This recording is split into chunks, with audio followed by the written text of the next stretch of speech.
Today is November 25th, 2012. 3 days ago, the Israeli-Palestinian conflict was plastered all over the headlines. As of now, it can be found only as an afterthought in stories surrounding Egyptian President Mohamed Morsi's grab for greater power. But as the world, for the moment, moves its collective attention away from Israel, I want to review the media's treatment of the recent conflict. As per usual, they made clear just how little they understand the present tension in the region. CNN and MSNBC are particularly at fault here.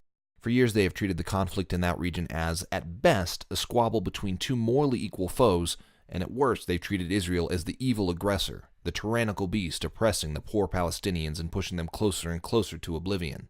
To read their reporting, you find yourself wondering who, if anyone, you should hope to triumph. What you will not find in their reporting is the history of the conflict, which actually clears things up rather nicely. To begin, let's go back to the world immediately following World War I. In those days, there was no nation known as Israel. Since the Roman hammer fell in the first century, the Jewish people had been scattered to the four corners of the earth, essentially a homeless nation. The land they had once occupied, known in 1922 as Palestine, was under British control, and at this point no people group had established a national homeland in that area. Now fast forward back to the present for a moment. One of the things you hear over and over again in current reporting is the call for negotiations to create a Palestinian state, a call that frequently demands Israel to cede some of their land to this end. Now back to 1922. The Brits had been favorably considering establishing a new homeland in this area for the Jewish Palestinians, who had been returning to the area en masse since the 1880s. Their aim at this time? The eradication of the swamps and malaria that were largely present in the region during this era. 1 year later, in 1923, the Brits lopped off 75% of this Palestinian land to create, and I want you to get this, an Arab-Palestinian nation. It was known in those days as Transjordan, and still exists today known simply as Jordan. I want to say that again. The Arab-Palestinian nation the media and the world are calling for today has existed for almost 90 years. Now, the remaining landmass was still intended to become a new homeland for the Jewish Palestinians. The Arab Palestinians, however, then as now, were not really great sharers. They brutally attacked the Jews over and over again, attempting to drive them out of the region altogether. The Hebron slaughters of 1929 and the Arab Revolt of 1936 to 1939 stand as some of the more glaring examples of this violence. The Brits tried to maintain order for a time, but ended up turning control of the Palestinian situation to the UN in 1947.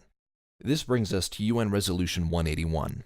It was a partition plan designed to divide up the remaining Jewish land into a Jewish Palestinian state and a second Arab Palestinian state. Now get this, the Jews actually accepted the resolution. The Arabs did not, still wanting every last square inch of the Palestinian land. On May 14, 1948, the Palestinian Jews declared a new state of Israel and immediately found themselves at war with 4 different armies: Transjordan, Egypt, Syria, Iraq, and on top of all that, a Saudi Arabian contingent had launched an all-out attack on this tiny landmass, their aim being nothing less than the complete eradication of the Israeli people. To that end, the attacking countries encouraged all Arabs living within Israel at the time to leave, in order to better facilitate the slaughtering of the Jews.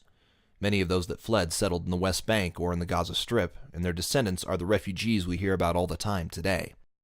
The fighting continued through the end of 1948 and into 1949.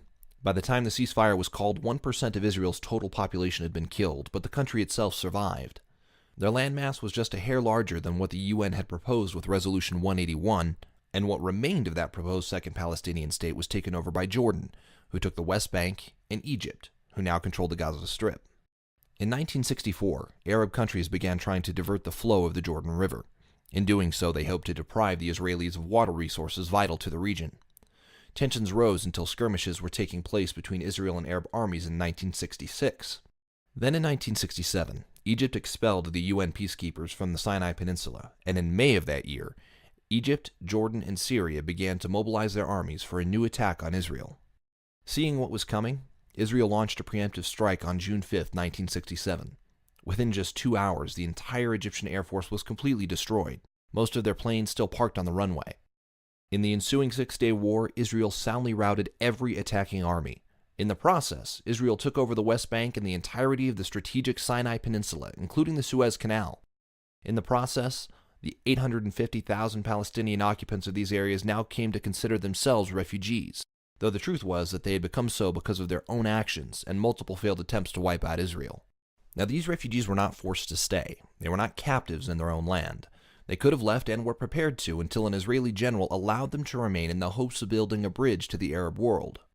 Israel has never possessed the expansionist tendencies so many of their enemies have claimed them to have, and never has this been more clearly proven than when Israel signed the Camp David Accords with Egypt 10 years later in 1978. Despite the military superiority they had so clearly demonstrated in the Six-Day War, Israel both signed a peace treaty with Egypt and gave them back the entirety of the Sinai Peninsula, complete with its airfields, oil deposits, and the Suez Canal. Had Israel acted as their enemies certainly would have if they had won, the Palestinians would have been either murdered or evicted from both Gaza and the West Bank.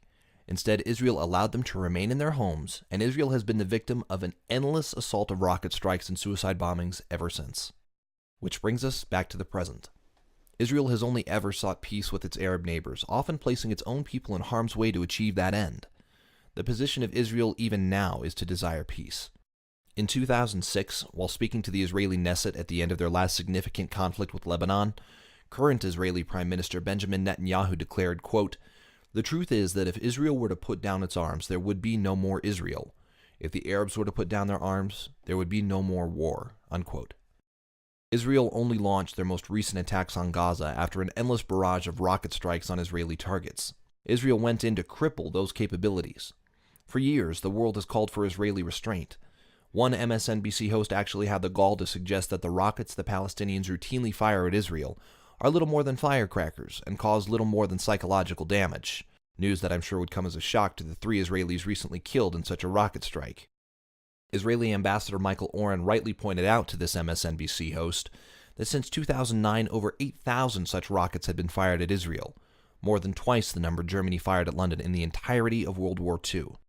Now, truthfully, what would happen if Quebec launched an attack on New York? Even if it were just a few rockets, would we hesitate for even a moment before retaliating? Perhaps we'd first demand that the Canadian government deal with the situation. But what would happen the instant we learned the Canadian government was actually complicit in these actions? We would invade and remove those responsible from power. Why should we expect any less from Israel, a tiny country surrounded by those who have voiced for decades that they will accept nothing less than a Palestine completely void of any Jewish presence? The media has not been telling us the whole story. The undeniable truth is that the Jews just want to live in peace, and the Arab countries want the Jews dead. For anyone to say differently is to deny the entire weight of history. I'm Jeremy Pond, and this is Reality Check.